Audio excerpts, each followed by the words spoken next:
ជំរាបសួរបងប្អូនទាំងអស់គ្នានៅថ្ងៃនេះខ្ញុំនឹងលើកយកករណីមួយដែលកើតឡើងនៅក្នុងប្រទេសថៃទៅលើអ្នកគ្រូបង្រៀនដ៏ស្រស់ស្អាតម្នាក់នាងត្រូវបានឃាតករចាក់ផ្ដាច់បំពង់កសម្លាប់យ៉ាងសាហាវព្រៃផ្សៃនៅលើគ្រែក្នុងបន្ទប់ជួលរបស់នាងរឿងក្តីមួយនេះដំបូងឡើយក្រមប៉ូលីសថៃដាក់ការសង្ស័យទៅលើពលករខ្មែរយើងដែលធ្វើការនៅក្នុងតំបន់នោះថាជាឃាតករដែលបានសម្លាប់អ្នកគ្រូដ៏ស្រស់ស្អាតម្នាក់នេះតាមដឹងឃាតករទើបតែចេញពីពន្ធនាគារហើយបានមកសម្លាប់នាងចំពោះឃាតករប៉ូលីសប្រើពេទ្យយូរទេក៏ចាប់បានហើយប្រជាជនដែលរស់នៅក្នុងតំបន់នោះបានស្នើសុំទៅកាន់តុលាការឲ្យកាត់ទោសប្រហារជីវិតទៅលើឃាតកររូបនេះដើម្បីឲ្យវាស័ក្តិសមជាមួយនឹងទង្វើដ៏សាហាវព្រៃផ្សៃដែលគេបានធ្វើទៅលើអ្នកគ្រូដ៏ស្រស់ស្អាតឥឡូវបើចង់ដឹងថាឃាតករគឺជាណាគេជាជនជាតិខ្មែរឬក៏យ៉ាងណាតើមានរឿងអ្វីខ្លះដែលបានកើតឡើងកុំឲ្យខាត់ពេលយូរតោះយើងមកតាមដានទាំងអស់គ្នារឿងក្តីមួយនេះខ្ញុំចាប់ផ្ដើមនិយាយពីបរិសម្នាក់ដែលគាត់គឺជាប៉ូលីសគាត់មានឈ្មោះថាណេតកៅហានគាត់បានទៅទូរស័ព្ទតាំងពីព្រឹកទៅកាន់សង្សាររបស់គាត់ដែលមានឈ្មោះថាជូឡារ៉ាត់ថូវ៉ាណាដែលជាគ្រូបង្រៀនម្នាក់ប៉ុន្តែទោះបីជាគាត់ប្រឹងទេយ៉ាងណាក៏ជូឡារ៉ាត់មិនលើកទូរស័ព្ទរបស់គាត់ឡើយថាណេតពិតជាបារម្ភពីគូស្នេហ៍របស់គាត់ខ្លាំងមែនទែនរួចទៅគាត់ក៏ពឹងមិត្តភ័ក្តិរបស់ជូឡារ៉ាត់ម្នាក់ដែលមានឈ្មោះថាអរ៉ានីកៅភើមអរ៉ានីកៅភើមក៏ជាគ្រូបង្រៀនម្នាក់នៅក្នុងតំបន់នោះដែរនឹងរស់នៅក្បែរគ្នាជាមួយនឹងជូឡារ៉ាត់ថាណេតបានពឹងឲ្យនាងមកជួយមើលជូឡារ៉ាត់បន្តិចថាមានរឿងអ្វីដែលបានកើតឡើងទៅលើនាងក្រែងលោថានាងមិនស្រួលខ្លួននាងឈឺឬក៏មានបញ្ហាអីបានជាតាក់ទងអត់បានដូចនេះថាណេតបានទេទៅពឹងអរ៉ានីនៅប្រហែលជាម៉ោង10ព្រឹកថ្ងៃសៅរ៍ទី2ខែកក្កដាឆ្នាំ2016អរ៉ានីកាលឆ្នាំនោះនាងមានអាយុ24ឆ្នាំនាងជាគ្រូបង្រៀននៅសាលាឯកជនមួយកន្លែងក្នុងខេត្តសระបុរីថាណេតកាលពីឆ្នាំនោះគាត់កំពុងតែរៀននៅសាលាបណ្ដុះបណ្ដាលប៉ូលីសនៅឯស្រុកសាំផាន់ខេត្តនគរភ្នំគាត់រស់នៅខេត្តផ្សេងគ្នាពីអ្នកគ្រូជូឡារ៉ាត់ដល់អញ្ចឹងទៅគាត់ពិបាកនៅក្នុងការទៅរកនាងដោយខ្លួនឯង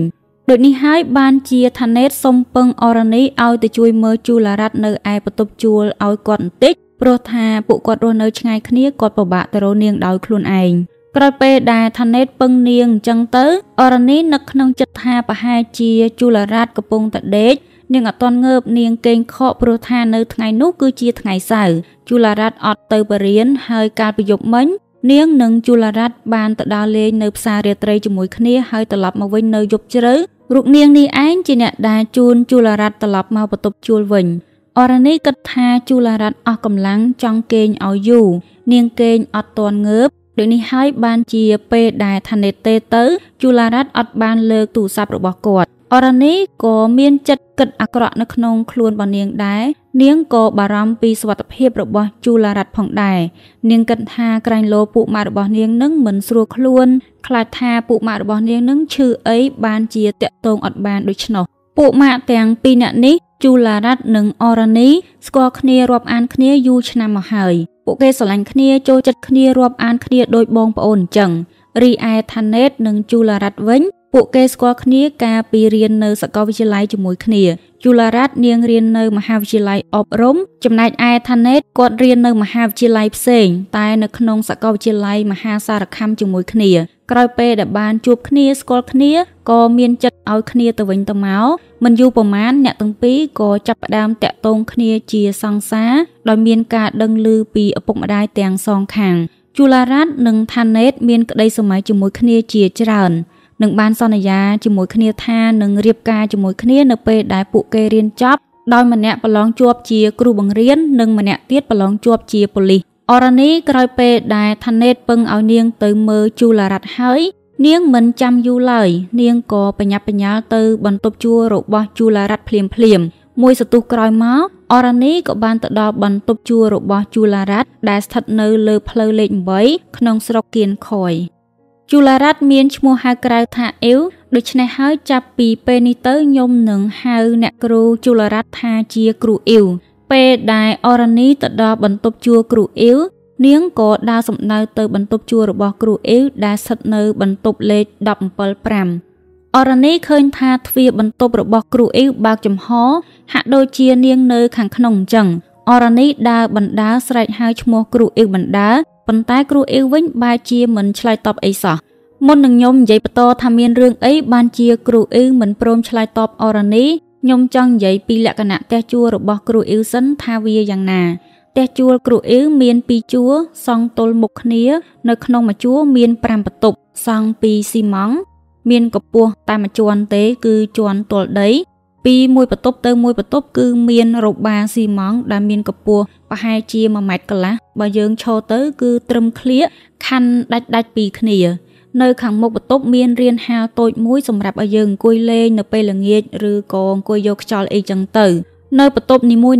មានបន្ទប់ទឹកនៅខាងក្នុងមួយមានប្អួយ2ខាងមុខមួយខាងក្រោយមួយព្រមទាំងមានទ្វារ2ជាន់ទ្វារឈើមួយជាន់ហើយទ្វារសំណាញ់ដែកមួយជាន់ទៀតយើងបកមករឿងក្តីរបស់យើងវិញអរនីកាលដែលហៅអ៊ីវហើយនាងអត់ព្រមឆ្លើយដូចនេះនាងហាក់ដូចជាចម្លែកចិត្តដែរព្រោះថាទ្វារឈើបើកចំហសោះបិទតែទ្វារសំណាញ់ដែកសំតែអ៊ីវដែលនៅខាងក្នុងឮនាងស្រែកហៅម្ដេចបានជាអ៊ីវមិនឆ្លើយតបនាងដូចនេះ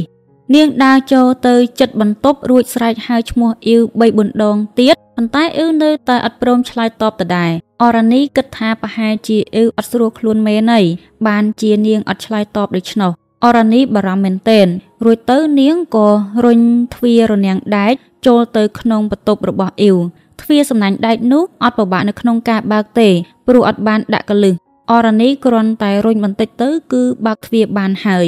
ពេលដែលអរនីចូលទៅដល់ក្នុងបន្ទប់របស់គ្រូអ៊ីវភ្លាមរូបភាពដែលនាងបានឃើញនៅខាងស្ដាំដៃរបស់នាងនោះគឺជារូបភាពមួយដែលនាងចងចាំអត់ភ្លេចទេ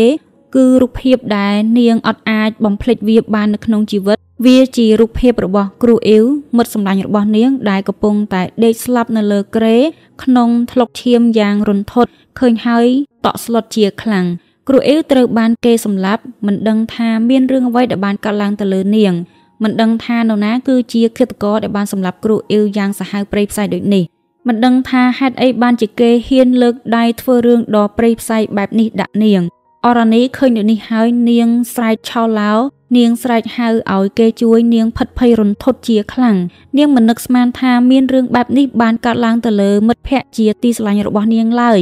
អ្នកដែលរស់នៅក្នុងបន្ទប់ជួលផ្អើលនាំគ្នាមកមើលឡើងពេញនឹងហ្មងក្រោយមកអរនីក៏បានទេទៅប្រាប់ថាណេតនិងក្រុមគ្រួសាររបស់អ៊ីវថានាងបានស្លាប់រួចទៅក៏បានទេប្តឹងប៉ូលីសពីករណីឃាតកម្មដែលបានកើតឡើងទៅលើអ៊ីវថាណេតនៅពេលដែលដឹងរឿងនេះហើយគាត់ខូចចិត្តក្រៃលែងគាត់មិនជឿថាវាជាការពិតរីឯគ្រួសាររបស់អ៊ីវវិញពេលដែលដឹងដំណឹងនេះហើយពួកគាត់ថាអរនីនិយាយលេងនឹងបានស្ដីឲ្យនាងថាហេតុអីក៏យកអាយុជីវិតរបស់អ៊ីវមកប្រមាថលេងអញ្ចឹងតែដោយសារតែអរនីបានផ្ញើរូបឲ្យពួកគាត់មើលបានក្រុមគ្រួសាររបស់អ៊ីវជឿថាវាជាការពិតម្ដាយរបស់អ៊ីវពេលដែលឃើញរូបភាពកូនខ្លួនហើយគាត់ទៅហូរយំរួចក៏ស្លាប់ជាច្រើនលើកបើនិយាយពីឪពុករបស់អ៊ីវវិញគាត់សោកសៅមិនចាញ់ម្ដាយរបស់អ៊ីវទេបងប្អូនមិត្តភ័ក្តិគ្រប់គ្នាដែលគេបានស្គាល់អ៊ីវគេអាណិតសំណោះនាងគ្រប់គ្នាតែម្ដងនៅប្រហែលជា15នាទីក្រោយមកក្រុមប៉ូលីសក៏បានមកដល់បន្ទប់កើតហេតុនិងចាប់ផ្ដើមប្រមូលភស្តុតាងព្រមទាំងស្រាវជ្រាវនៅក្នុងបន្ទប់មួយនោះតាមការស្រាវជ្រាវរបស់ក្រុមប៉ូលីសជំហានដំបូងគ្រូអ៊ីត្រូវបានឃាតករសម្លាប់ដោយការចាក់ផ្ដាច់បំពង់កវាអាចជាករណីរំលោភសម្លាប់ឬអាចជាករណីប៉ុនប៉ងលួចទ្រព្យសម្បត្តិគ្រូអ៊ីគេងស្លាប់នៅលើគ្រែក្នុងថ្លុកឈាមនាងមានពាក់អាវយឺតដៃខ្លីពណ៌ខៀវនិងស្លៀកខោឆ្នូតជើងវែងរបួសដែលមាននៅលើខ្លួនរបស់នាងមានដូចជានៅលើដៃខាងឆ្វេងនៅលើដងខ្លួននិងនៅលើបំពង់ករបស់នាងក្រុមប៉ូលីសក៏បានឃើញកាបិតដែលជាអាវុធឃាតករប្រើសម្លាប់នាងផងដែរនៅក្នុងបន្ទប់មួយនោះក្រុមប៉ូលីសបានធ្វើកំណត់ហេតុប្រមូលភស្តុតាងផ្សេងរួចបានយកសាកសពគ្រូអ៊ីបញ្ជូនទៅមន្ទីរពិសោធន៍ដើម្បីធ្វើកសោវិច័យបើអរនីវិញក្រុមប៉ូលីសបាននាំខ្លួននាងទៅប៉ុស្តិ៍ប៉ូលីសដើម្បីសាកសួរព័ត៌មានបន្ថែមព្រោះនាងជាសាក្សីដ៏សំខាន់ដែលបានឃើញសាកសពរបស់គ្រូអ៊ីមុនគេរឿងក្តីឃាតកម្មទៅលើគ្រូអ៊ីវបានបង្កជាការភ្ញាក់ផ្អើលដល់ប្រជាជនក្នុងតំបន់និងប្រជាជនទូទាំងប្រទេសថៃកាលពីឆ្នាំនោះហើយសារព័ត៌មានបានចុះផ្សាយឡើងប្រងព្រាត ដែលនេះគឺជាសម្ពាធមួយសម្រាប់ប៉ូលីសនៅក្នុងការពន្លឿនការស្រាវជ្រាវដើម្បីចាប់ជនល្មើសមកផ្ដន្ទាទោសតាមផ្លូវច្បាប់ឲ្យកាន់តែលឿនកាន់តែល្អបើនិយាយពីជីវប្រវត្តិរបស់គ្រូអ៊ីវវិញតាមដែលប៉ូលីសគាត់រកឃើញគឺថាគ្រូអ៊ីវមានឈ្មោះពេញថាជូឡារ៉ាត់ថូវ៉ាន់ណានាងមានអាយុ26ឆ្នាំនិងមានស្រុកកំណើតនៅឯភូមិប៊ូខាតឃុំផាថាត់ស្រុកឈៀងខ្វាត់ខេត្តរយអិតនាងមានឪពុកឈ្មោះថាសានិតថូវ៉ាន់ណានិងម្ដាយរបស់នាងមិនត្រូវបានគេបង្ហាញឈ្មោះជាសាធារណៈឡើយនាងមានបងប្អូន3នាក់ស្រី2ប្រុស1ហើយគ្រូអ៊ីវគឺជាកូនពៅនៅក្នុងគ្រួសារនាងបានរៀនចប់ថ្នាក់បញ្ញាបត្រអប់រំនៅឯសាកលវិទ្យាល័យមហាសារខ័មក្នុងខេត្តមហាសារខ័មគ្រូអ៊ីវជាមនុស្សតែម្នាក់គត់នៅក្នុងគ្រួសាររបស់នាងដែលមានអាជីពការងារជាគ្រូបង្រៀនបើនិយាយពីគ្រួសាររបស់នាងវិញពិតជាមានមោទនភាពចំពោះនាងណាស់ដែលនាងបានក្លាយជាគ្រូបង្រៀនជាអ្នកដែលផ្ដល់ចំណេះដឹងដល់ក្មេងៗជំនាន់ក្រោយគ្រូអ៊ីវបង្រៀននៅថ្នាក់ទី5មុខវិជ្ជាវិទ្យាសាស្ត្រនិងគណិតវិទ្យានៅឯសាលាសង្ឃវិទ្យាក្នុងខេត្តសระបុរី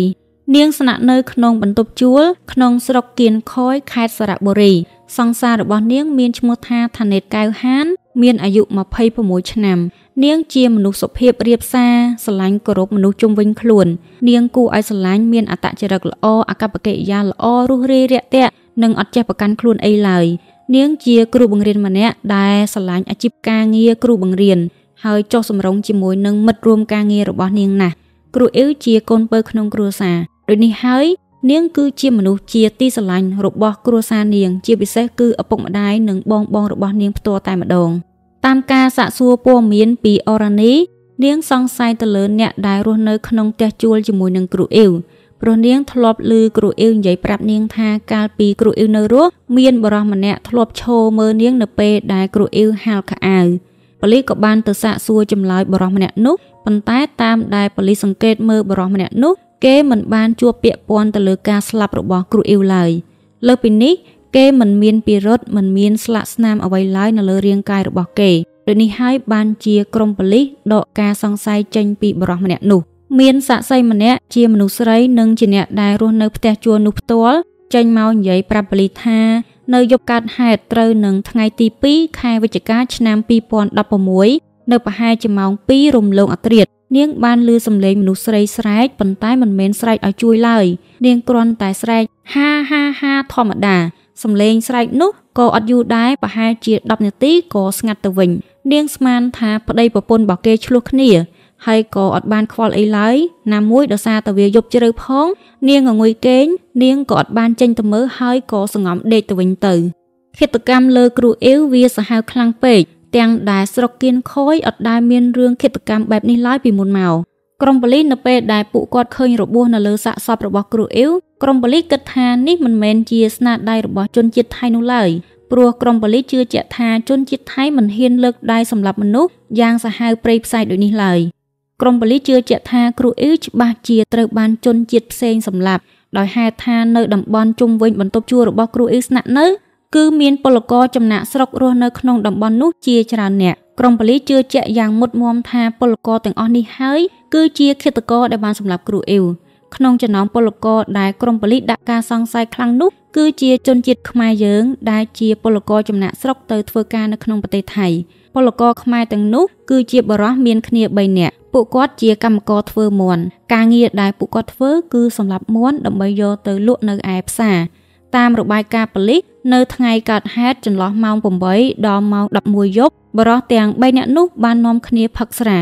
រួចហើយក៏ស្រែកអាឡេអាឡូបង្កជាសំឡេងអញែអញៃដូចនេះហើយបានជាក្រុមប៉ូលីសដាក់ការសង្ស័យទៅលើពួកគាត់ទាំង3នាក់នោះមួយវិញទៀតការដែលប៉ូលីសសង្ស័យលើពួកគាត់ដូចនេះដោយសារតែការងារដែលពួកគាត់ធ្វើគឺជាអ្នកដែលសម្លាប់មាន់ទាដូចនេះក្រុមប៉ូលីសគិតថាប្រហែលជាពួកគាត់អាចធ្វើទៅលើមនុស្សបានផងដែរអញ្ចឹងហើយបានជាក្រុមប៉ូលីសមានការសង្ស័យទៅលើពួកគាត់ទាំង3នាក់ក្រុមប៉ូលីសក៏បានទៅសាកសួរចម្លើយពួកគាត់ទាំង3នាក់ប៉ុន្តែក្រុមប៉ូលីសអត់មានភស្តុតាងណាគ្រប់គ្រាន់ដើម្បីចោទប្រកាន់ឬក៏ដាក់បន្ទុកថាពួកគាត់គឺជាឃាតករដែលបានសម្លាប់គ្រូអ៊ីវនោះឡើយនៅបន្ទប់ជួលរបស់គ្រូអ៊ីវឃើញមានស្នាមដានឈាមប្រឡាក់នៅលើការ៉ូនិងនៅលើអញ្ជាំងក្រុមប៉ូលីសគិតថាជនល្មើសអាចជាមានស្នាមដាច់ឈាមឬក៏មានរបួសនៅលើរាងកាយមិនខាន តែដោយសារតែបរិះជនជាតិខ្មែរទាំង3នាក់នេះគឺរាងកាយរបស់គាត់ស្អាតអត់មានរបួសអ្វីឡើយហើយសម្លៀកបំពាក់ខោអាវរបស់ពួកគាត់មានប្រឡាក់ឈាមមនុស្សអីដែរមានតែឈាមមាន់ឬក៏មានកន្លែងណាដែលគួរឲ្យសង្ស័យក្រុមប៉ូលីសរត់មានភស្តុតាងគ្រប់គ្រាន់ណាអាចដាក់បន្ទុកពួកគាត់បានក្រុមប៉ូលីសក៏ដោះលែងពួកគាត់ទាំង3នាក់ត្រឡប់មកវិញនេះមានន័យថាពួកគាត់ទាំង3នាក់មិនមែនជាឃាតករដែលបានសម្លាប់គ្រូអ៊ីវហើយពួកគាត់គឺជាមនុស្សស្អាតស្អំពលករខ្មែរយើងក្រុមប៉ូលីសដកការសង្ស័យចេញពីគាត់ហើយក្រុមប៉ូលីសក៏ផ្ដោតទៅលើមនុស្សដែលនៅក្នុងផ្ទះជួលនោះវិញតាមដែលក្រុមប៉ូលីសស្រាវជ្រាវគ្រូអ៊ីវជាមនុស្សដែលគួរឲ្យស្រឡាញ់មានអត្តចរិតអាកប្បកិរិយាល្អមនុស្សនៅក្នុងផ្ទះជួលនោះសុទ្ធតែស្រឡាញ់ចូលចិត្តនាងគ្រប់គ្នាក្រោយពេលដែលពួកគាត់ដឹងថាគ្រូអ៊ីវត្រូវបានគេសម្លាប់ពួកគាត់នាំគ្នាទៅមើលដល់បន្ទប់ជួលគ្រូអ៊ីវមិនត្រឹមតែប៉ុណ្្នឹងទេជាជនដែលរស់នៅក្នុងតំបន់ក៏ផ្អើលនាំគ្នាទៅមើលដល់ផ្ទះជួលគ្រូអ៊ីវមករកមើលសាកសពគ្រូអ៊ីវហើយពួកគាត់នាំគ្នានិយាយគ្នាថាគួរឲ្យអាណិតតក់ស្លុតមិនគួរណាមានរឿងបែបនេះកើតឡើងទៅលើនាងនោះឡើយចំណុចដែលក្រុមប៉ូលីសចាប់អារម្មណ៍គឺមិនថាតែអ្នកស្គាល់ឬក៏អ្នកមិនស្គាល់អ្នកដែលរស់នៅផ្ទះជួលជាមួយគ្នាគេនាំគ្នាទៅអើតមើលស្ទើរតែគ្រប់គ្នា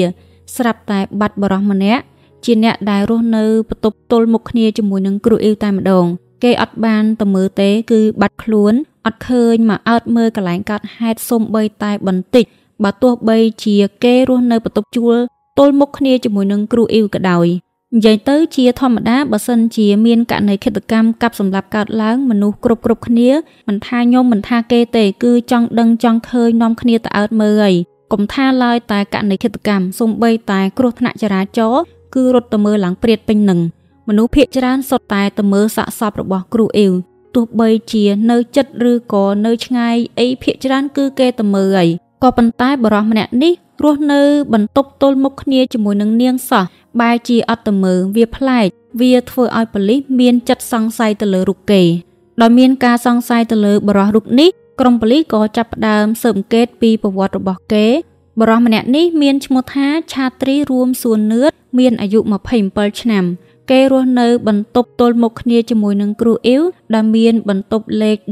17 11គេរស់នៅជាមួយនឹងពួកម៉ាក់របស់គេម្នាក់មានឈ្មោះថាអាំជានារីភេទទី3តាមដែលប៉ូលីសស្រាវជ្រាវបានមកឆាត្រីជាមនុស្សមិនល្អធ្លាប់មានប្រវត្តិប្រព្រឹត្តបទល្មើសពីមុនមកកាលពីឆ្នាំ2013ឆាត្រីបានជាប់ពន្ធនាគារតាក់ទងពីបទរំលោភខ្សែសន្តិវៈទៅលើប្រពន្ធពួកម៉ាក់របស់ខ្លួនឯងតាមទម្ងន់ទោសរបស់ឆាត្រីកាលពីឆ្នាំនោះគាត់ត្រូវបានតុលាការកាត់ទោសឲ្យជាប់ពន្ធនាគាររយៈពេល4ឆ្នាំតែដោយសារតែឆាត្រីបានចូលខ្លួនទៅសារភាពទោសកំហុសដោយខ្លួនឯងនៅប៉ុស្តិ៍ប៉ូលីសតុលាការក៏បានបន្ធូរបន្ថយទោសឲ្យគាត់ជាប់ពន្ធនាគាររយៈពេលតែ2ឆ្នាំប៉ុណ្ណោះឆាត្រីជាប់ពន្ធនាគាររយៈពេល1ឆ្នាំ8ខែក៏ត្រូវបានប៉ូលីសដោះលែងមុនពេលកំណត់ឲ្យមានសេរីភាពមកនៅខាងក្រៅវិញកាលពីចុងឆ្នាំ2015បើគិតទៅគឺមានរយៈពេលតែ8ខែប៉ុណ្ណោះមុនពេលដែលគេធ្វើការសម្លាប់ទៅលើគ្រូអ៊ីវក្រោយពេលដែលឆាត្រីចេញពីគុកគេបានត្រឡប់ទៅស្រុកកណាត់វិញនៅឯស្រុកគៀនខយឆាត្រីអត់បានស្នាក់នៅផ្ទះជាមួយនឹងគ្រួសាររបស់គេទេគឺគេបានមកជួលបន្ទប់រស់នៅជាមួយនឹងអាំហើយគេធ្វើការនៅឯរោងចក្រផលិតស៊ីម៉ង់ក្រោយពេលកើតហេតុទៅលើគ្រូអ៊ីវឆាត្រីទៅធ្វើការធម្មតា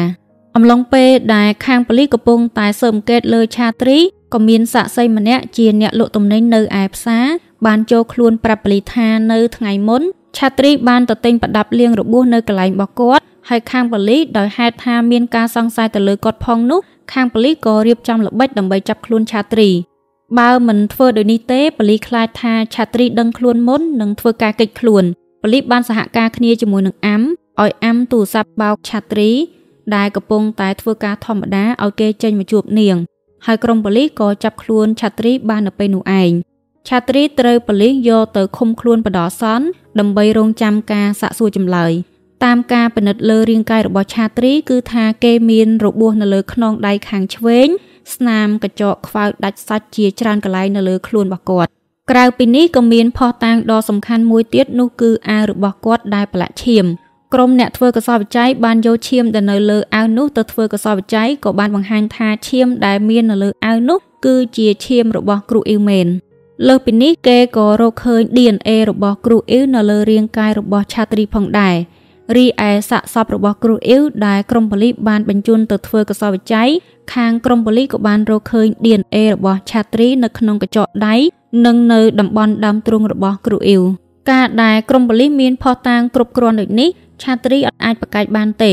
គេក៏យល់ព្រមសារភាពការពិតថាគេពិតជាឃាតករដែលបានសម្លាប់គ្រូអ៊ីវពិតមែនបើយោងទៅតាមពាក្យសារភាពរបស់ឆាត្រីនៅយប់កើតហេតុគេបាននិយាយថាខ្លួនគេអត់មានគំនុំជាមួយនឹងគ្រូអ៊ីវនោះឡើយផ្ទុយទៅវិញគេបានលួចស្រឡាញ់គ្រូអ៊ីវយូរខែមកហើយមូលហេតុមកពីគ្រូអ៊ីវជាមនុស្សដែលរស់រាយគួរឲ្យស្រឡាញ់និងមានចរិតល្អឆាត្រីបានមករស់នៅផ្ទះជួលនោះមានរយៈពេល6ខែមកហើយគាត់ក៏បានបន្តទៀតថាគ្រូអ៊ីវជាមនុស្សដែលមានចិត្តល្អខ្លាំងមែនទែនតាំងពីគាត់មកស្នាក់នៅទីនោះនាងតែងតែមកនិយាយជាមួយនឹងគាត់នាងរស់រាយចេះគួរសមហៅគាត់ញ៉ាំបាយរហូតតែពេលញ៉ាំបាយជាមួយគ្នាមិនមែនញ៉ាំតែ2នាក់ទេគឺមានមិត្តភ័ក្តិគ្រូអ៊ីវដែលជាគ្រូបរិញ្ញាបត្រផ្សេងទៀតមកញ៉ាំជុំគ្នានៅបន្ទប់ជួលរបស់នាងអត្តចរិតល្អភាពរស់រាយរាក់ទាក់របស់នាងនេះហើយដែលធ្វើឲ្យគេពេញចិត្តស្រឡាញ់នាងដកចិត្តមិនរួចនៅយប់កើតហេតុគឺជាពេលពាក់កណ្ដាលត្រៀតថ្ងៃទី1ឈានចូលថ្ងៃទី2ខែកក្កដាឆ្នាំ2016ឆាត្រីបានផឹកស្រាម្ដងរួចគេក៏ស្វឹងស្រឿងដល់អញ្ចឹងទៅគេស្រាប់តែមានអារម្មណ៍ចង់រួមភេទពេលនោះគេបានសុំពុកម៉ាក់របស់គេជានារីភេទទី3ដែលស្នាក់នៅក្នុងបន្ទប់ជួលជាមួយគ្នាដេកជាមួយតែម្នាក់នោះគេអត់យល់ព្រមឆាត្រីព្យាយាមនិយាយបញ្ចុះបញ្ចូលសុំវល់មិនក៏នាងអត់យល់ព្រមហេតុនេះហើយបានជាគេខឹងរួចបានដើរចេញទៅក្រៅចេញពីបន្ទប់ទៅរកទិញស្រាផឹកបន្ថែមពេលដែលឆាត្រីទៅទិញស្រាគេអត់មានលុយទៀតគេក៏បានទៅដកលុយប្រាក់ខែរបស់គេតែដកអត់បានព្រោះថាប្រាក់ខែហ្នឹងគេអត់ទាន់ទម្លាក់ឲ្យឆាត្រីកើតចិត្តក្តៅក្រហាយមែនទែនថ្ងៃទី1ឈានចូលថ្ងៃទី2ហើយប្រាក់ខែអត់ទាន់ទម្លាក់ឲ្យទៀតទិញស្រាក៏ទិញអត់បានទៀតសុំពួកម៉ាក់តែមួយក៏គេអត់ឲ្យទៀតដល់អញ្ចឹងទៅគេមានតែដើរត្រឡប់មកបន្ទប់ជួលវិញនៅប្រហែលជាម៉ោង2រំលងអធ្រាត្រថ្ងៃទី2ឆាត្រីដើរមកដល់ផ្ទះជួលវិញស្រាប់តែគាត់ឃើញទ្វារបន្ទប់របស់គ្រូអ៊ីវចំហហេតុថាគេលួចស្រឡាញ់គ្រូអ៊ីវផងនោះចិត្តបិសាចដែរនៅក្នុងខ្លួនរបស់គេក៏ចាប់ផ្ដើមកើតឡើងគេបានដើរសម្ដៅទៅបន្ទប់របស់គ្រូអ៊ីវរួចឃើញគ្រូអ៊ីវកំពុងតែដេកនៅលើគ្រែទ្វារបន្ទប់របស់គ្រូអ៊ីវមាន2ជាន់ទ្វារឈើមួយជាន់ហើយទ្វារសណាញ់ដែកមួយជាន់ហើយទ្វារសណាញ់ដែកហ្នឹងគឺវាមានប្រឡោះធំល្មមអាចយើងលុកម្រាមដៃចូលដកកលឹះបានគ្រូអ៊ីវចំហទ្វារឈើតែទ្វារសណាញ់ដែកគាត់បិទទ្វារហើយដាក់កលឹះបើយើងអើតមើលពីក្រៅក៏អាចឃើញថានាងកំពុងតែដេកនៅក្នុងបន្ទប់នោះដែរបន្ទាប់ពីឆាត្រីឃើញបែបនេះហើយគេក៏លុកម្រាមដៃឆ្កឹះកលឹះទ្វារសំណាញ់ដែកនោះរួចចូលទៅក្នុងបន្ទប់របស់គ្រូអ៊ីវគេមិនប្រយ័ត្នក៏តាក់ជើងជាមួយនឹងព្រីភ្លើងបង្កជាសំឡេងធ្វើឲ្យគ្រូអ៊ីវភ្ញាក់ពីដំណេករួចក៏ស្រែកឆោឡោឡើងឆាត្រីនៅពេលនោះគេភ័យដែរខ្លាចថាគ្រូអ៊ីវចំណាំមុខគេបានព្រោះគេនឹងនាងជាអ្នកដែលស្គាល់គ្នារស់នៅបន្ទប់ទល់មុខគ្នាជួបគ្នាស្ទើរតែរាល់ថ្ងៃហេតុនេះហើយឆាត្រីក៏ចាត់ការនាងធ្វើឲ្យបាត់បង់អាយុជីវិតនៅលើគ្រែនោះទៅបន្ទាប់មកទៀតឆាត្រីបានចេញពីបន្ទប់របស់គ្រូអ៊ីវចូលទៅបន្ទប់របស់គេហើយងូតទឹកសម្អាតខ្លួននិងសង្ងំដេកទៅលុះព្រឹកឡើងគេក៏ទៅធ្វើការនៅឯរោងចក្រដោយធម្មតាតាមការស្រាវជ្រាវរបស់ប៉ូលីសឆាត្រីអត់បានរំលោភគ្រូអ៊ីវនោះឡើយក្រោយពេលដែលគេសម្លាប់គ្រូអ៊ីវភ្លាមគេបានគេចចេញពីបន្ទប់ជួលរបស់នាងហើយក៏អត់បានលួចអ្វីចេញពីបន្ទប់របស់នាងផងដែរក្រោយពេលដែលក្រុមប៉ូលីសទទួលបានពាក្យសារភាពរបស់ឆាត្រីអស់ហើយក្រុមប៉ូលីសក៏បាននាំខ្លួនឆាត្រីទៅបន្ទប់កើតហេតុដើម្បីធ្វើត្រាប់ពីសកម្មភាពរបស់គេនៅយប់នោះមកដល់បន្ទប់កើតហេតុមានប្រជាជនជាច្រើនអ្នកបានប្រមូលផ្ដុំគ្នាពួកគេបាននាំគ្នាស្រែកជេរនិងលើកក្តារសរសេរដែលមានអក្សរថាចង់ឲ្យប៉ូលីសកាត់ទោសប្រហារជីវិតទៅលើឆាត្រីអ្នកស្រុកយល់ឃើញថាឆាត្រីជាមនុស្សដែលអាក្រក់ខុសខើមិនគួរណាមានជីវិតរស់នៅនោះឡើយគេធ្លាប់ប្រព្រឹត្តបទល្មើសខុសច្បាប់ពីមុនមកហើយគេធ្លាប់ជាប់គុកជាប់ច្រវាក់រួចក៏ត្រូវបានប៉ូលីសដោះលែងឲ្យមានសេរីភាពមកធ្វើរឿងដ៏ខុសខើដាក់ទៅលើគ្រូអ៊ីវអ្នកស្រុកចង់ឲ្យប៉ូលីសមានការប្រហារជីវិតទៅលើឆាត្រីទោះបីជាឆាត្រីជាប់គុកអស់មួយជីវិតក៏វាអត់ស័ក្តិសមជាមួយនឹងទង្វើរបស់គេដែរតែគេបានសម្លាប់គ្រូអ៊ីវយ៉ាងសាហាវបែបនេះលើពីនេះប្រជាជនបានចោទជាសំណួរស្ដីពីការផ្ដន់ទាទោស ហើយពួកគាត់បានស្ដីបន្ទោសរិះគន់ទៅកាន់ក្រមប៉ូលីសជាមួយនឹងអ្នកកាន់កាប់ច្បាប់ឬក៏ស្ថាប័នពាក់ព័ន្ធមានដូចជាក្រសួងយុត្តិធម៌ប្រព័ន្ធតុលាការស្ដីពីវិធានការនៅក្នុងការអនុវត្តច្បាប់ដើម្បីឲ្យតាមដានរាល់សកម្មភាពរបស់អ្នកទោសដូចជាឆាត្រីដែលបានដោះលែងចេញពីគុកឲ្យមានសេរីភាពមករស់នៅក្នុងសង្គមជាមួយនឹងមនុស្សធម្មតានាំឲ្យមានគ្រោះថ្នាក់ប៉ះពាល់ដល់សុខសុវត្ថិភាពមនុស្សនៅក្នុងសង្គមដូចនេះហើយបានជាប្រជាជនស្នើសុំឲ្យមានការដាក់ទោសឲ្យធ្ងន់ធ្ងរនិងជាដាច់ខាតទៅលើជនល្មើសដែលបានប្រព្រឹត្តទោសខុសច្បាប់ឲ្យស័ក្តិសមនឹងទោសកំហុសនិងត្រូវតាមដានពីសកម្មភាពរបស់ពួកគេក្រោយពេលចេញពីពន្ធនាគារនៅថ្ងៃនោះក្រមប៉ូលីសមានគ្នាច្រើនមែនទែនមកការពារឆាត្រីគ្រាន់តែប៉ូលីសរាំងប្រជាជនមានដល់ទៅ300នាក់ឈរការពារអត់ចង់ជាប់ទេព្រោះកម្លាំងខឹងសម្បាររបស់ប្រជាជននឹងវាខ្លាំងក្លាពេកបើមិនស្រួលអាចនឹងមានគ្រោះថ្នាក់ដល់ឆាត្រីដោយសារតែក្រមប៉ូលីសមើលទៅវាស្រួលក្រមប៉ូលីសក៏សម្រេចគ្នានាំខ្លួនឆាត្រីទៅវិញទាល់តែពេលយប់ជ្រៅបានក្រមប៉ូលីសនាំខ្លួនឆាត្រីមកម្ដងទៀតដើម្បីធ្វើត្រាប់ពីសកម្មភាពរបស់គេនៅយប់នោះពេលដែលធ្វើត្រាប់រួចរាល់ហើយក្រមប៉ូលីសក៏បាននាំខ្លួនឆាត្រីទៅឃុំខ្លួននៅពន្ធនាគារក្នុងខេត្តសระបុរីបណ្ដោះអាសន្នសិនពេលដំបូងឡើយក្រមប៉ូលីសឃុំខ្លួនឆាត្រីជាមួយនឹងអ្នកទោសផ្សេងទៀតប៉ុន្តែក្រោយមកក្រមប៉ូលីសក៏បានបំបែកយកឆាត្រីទៅឃុំខ្លួននៅបន្ទប់ដាច់ដោយឡែកម្នាក់ឯងដោយសារតែខ្លាចអ្នកទោសផ្សេងទៀតវាយសម្លាប់ឆាត្រី